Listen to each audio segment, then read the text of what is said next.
I call the Honourable Mary Ann Street. Thank you, Mr Chairman, and I'm speaking to the Resource Management Reform Bill Committee stages. Mr Chairman, Labor will continue to oppose this bill. I do want to mention, however, a supplementary order paper that the Minister has put up in recent times and speak to that in particular. The section that my colleague Phil Twyford has just been speaking to is clause 12, and it's an amended section 76, which applies to district rules. And the whole purpose of these rules previously has been to protect trees or groups of trees because of their ecological value, because not only of their ecosystem value, but their ecological and amenity and aesthetic value. And some of these trees, Mr Chairman, are in groups or lines or otherwise collected together across a range of properties. And so where it may have been easier to say all of the trees, all of the Pahutakawa trees, for example, that line the east coast from the Harbour Bridge in Auckland through to the top of East Coast Bays, could be protected from felling or from trimming or damaging or removal. The requirement now is that trees or groups of trees must be identified by particular address or unit title. Mr Chairman, in the course of this whole discussion about tree protection, and my colleague referred to the impact, as I have before in this debate, the impact of trees that are not on one's property, but the removal of which, or even the trimming of which, may impact on another property, goes to show that it is not just the trees on one's own address that have an impact on a house or property. Mr Chairman, I do want to acknowledge, however, as I signalled a moment ago, I do want to acknowledge Supplementary Order Paper 324, which the Minister has introduced relatively recently, and I acknowledge her efforts at trying to address this concern that we have had, and I appreciated the advance notice of the SOP that the Minister gave me. And I think it is constructive. While we may not approve of the bill in total, we would rather see the bill, if it is to proceed, go with this amendment rather than without it. So, perversely, it may sound to some, we will support this amendment because it does allow the replacement of the words a group of trees. The group of trees is described in clause 12, and this is new section 76(4)(b) C1. That means that instead of just referring to the trees are described, it replaces that with the group of trees is described. And that, I think, I understand the Minister's intention to apply to groups of trees so that they are not so readily destroyed by individual property owners' ability to move on their own sections and properties.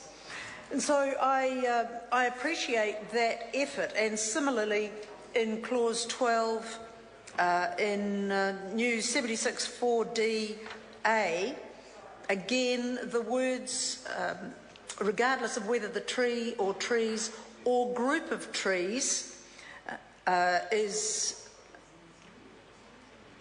or the allotment or allotments are also identified on a map in the plan.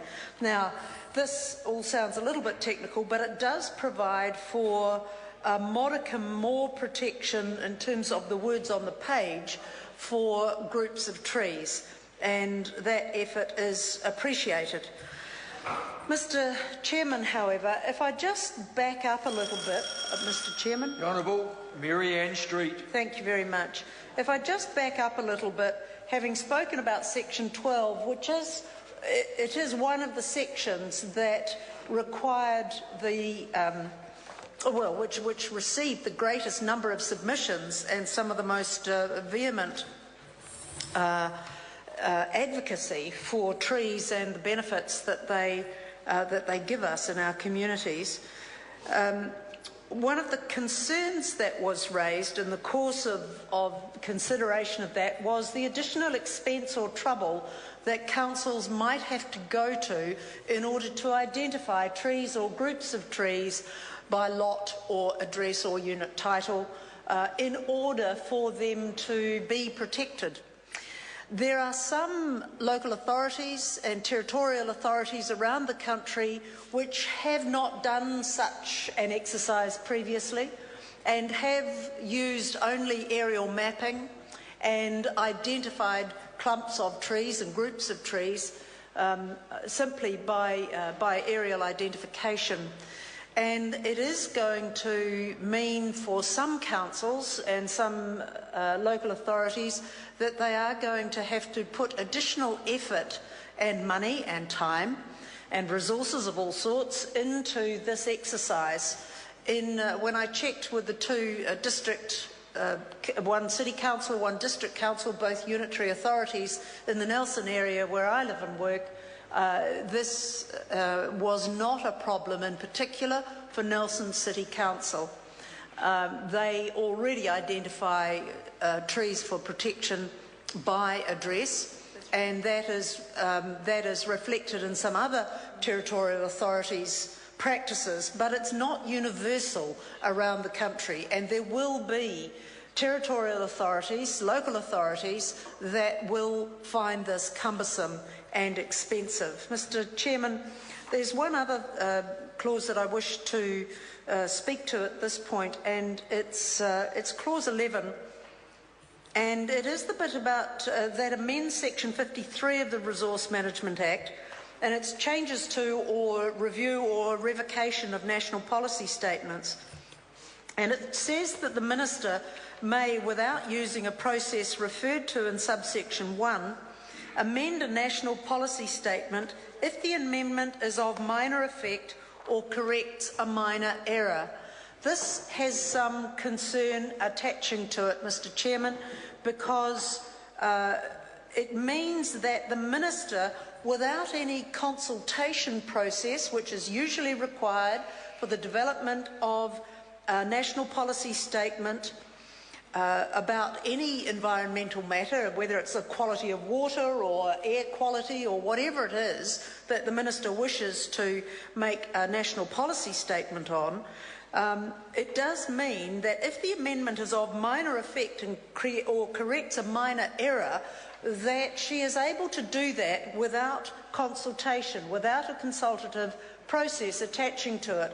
And so we are left to work out whether or not the Minister's judgment of a minor effect or a minor error is a sufficient safeguard for people in determining a change or review or revocation of a national policy statement.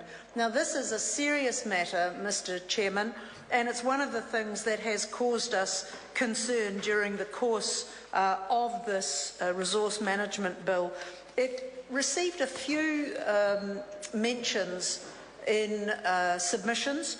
Obviously, people were very exercised by the protections of trees, and not as many of them focused on this, but still in all, certainly the Environmental Defence Society did issue a paper quite early on in the process that said that they found this ability of the Minister to amend a national policy statement if she considers it to be of minor effect or correct a minor error to be of some concern, that national policy statements should be subjected to a consultation process, both in their development and in any rescinding or revocation or alteration to those. So, Mr Chairman, that was another matter of concern.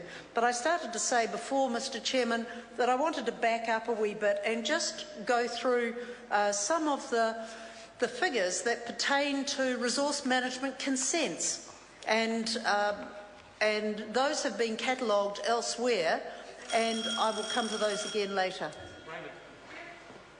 I call the honourable member Eugenie Sayes. Thank you, Mr